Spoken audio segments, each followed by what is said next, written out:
భూపాలపల్లి నియోజకవర్గ అభివృద్ధిపై చర్చకు సిద్ధమంటూ మాజీ ఎమ్మెల్యే కంట్ర వెంకటరమణారెడ్డికి సవాల్ విసిరారు ఎమ్మెల్యే కంట్ర సత్యనారాయణరావు. ఈ మేరకు భూపాలపల్లి జిల్లా కేంద్రంలోని కాంగ్రెస్ పార్టీ కార్యాలయంలో మీడియా సమావేశంలో మాట్లాడారు. అధికారం చేపట్టి 30 నెలలు గడుస్తున్నా ఇప్పటికీ భూపాలపల్లి అభివృద్ధికి 800 కోట్ల నిధులు తీసుకొచ్చామని అన్నారు. పనులు జరుగుతున్న క్రమంలో బీఆర్ఎస్ పార్టీ నాయకులు అభివృద్ధిపై అసత్య ప్రచారం చేస్తున్నారని మండిపడ్డారు. దమ్ముంటి చర్చకు రావాలని అన్ని ఆధారాలు చూపిస్తామన్నారు. గత 10 సంవత్సరాలు బీఆర్ఎస్ పార్టీ హయాంలో ప్రజల సమస్యలు ఒక్కటి కూడా పరిష్కారం కాలేదన్నారు. ఈరోజు మాట్లాడుతుంటారు కనుక ఈ విషయాలన్నీ కూడా ప్రజలు గమనించవలసిందిగా మీకు ఈ సందర్భంగా నేను తెలియజేస్తున్నా. ఇది కూడా ఏమి అభివృద్ధి లేదని మాజీ ఎమ్మెల్యే రమణారెడ్డి మాట్లాడాడు. నేను ఒకటే కోరుతున్నా నువ్వు 2 సార్లు అధికారంలో ఉన్నావు. ఒకసారి చీఫ్ విప్గా, అదేవిధంగా ఒకసారి కాంగ్రెస్లో గెలిచి బీఆర్ఎస్ పార్టీలో అధికారంలో పోయావు.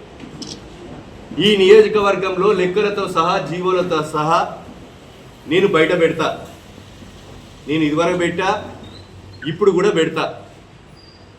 నువ్వు 10 సంవత్సరాల 2 పీరియడ్లో ఏం చేశావు, నేను ఈ 30 నెలల్లో 2.5 సంవత్సరాలలో ఏం చేశా, ఏం అభివృద్ధి జరుగుతుంది. కాకపోతే నువ్వు దివాలా తీసినటువంటి నీ బీఆర్ఎస్ పార్టీ నువ్వు ఏదైతే చెప్పుకొని తిరుగుతున్నావో, ఈ 8 లక్షల కోట్ల అప్పు వల్ల ఈరోజు నిరుద్యోగ యువతకు ఉద్యోగాలు రాక, అస్తవ్యస్తంగా కాంట్రాక్టర్లకు బిల్లులు రాక, ఇప్పుడు మేము చేసిన పనులు కూడా టెండర్లు పిలిస్తే టెండర్లకు దరఖాస్తులు పెట్టలేక, ఒకవేళ చేసుంటే బిల్లులు రాక ఏవైతే ఇబ్బంది పడుతున్నారో ఆ జీవోలు కొన్ని పనులలో జాప్యం జరిగింది తప్ప మేము ఎవరి ప్రభుత్వంలో ఏమి జీవో వచ్చింది, ఏ పనులు జరుగుతున్నాయో నువ్వు చర్చకు సిద్ధమా అని అడుగుతున్నా. దమ్ముంటే నేను మొత్తం కూడా జీవోలతో సహా డిసెంబర్ 7వ తారీఖు ప్రమాణ స్వీకారం చేశాం. నేడు 30 నెలలు పూర్తయింది. ఈ 30 నెలల కాలంలో 100 కోట్ల రూపాయల నిధులు తెచ్చా.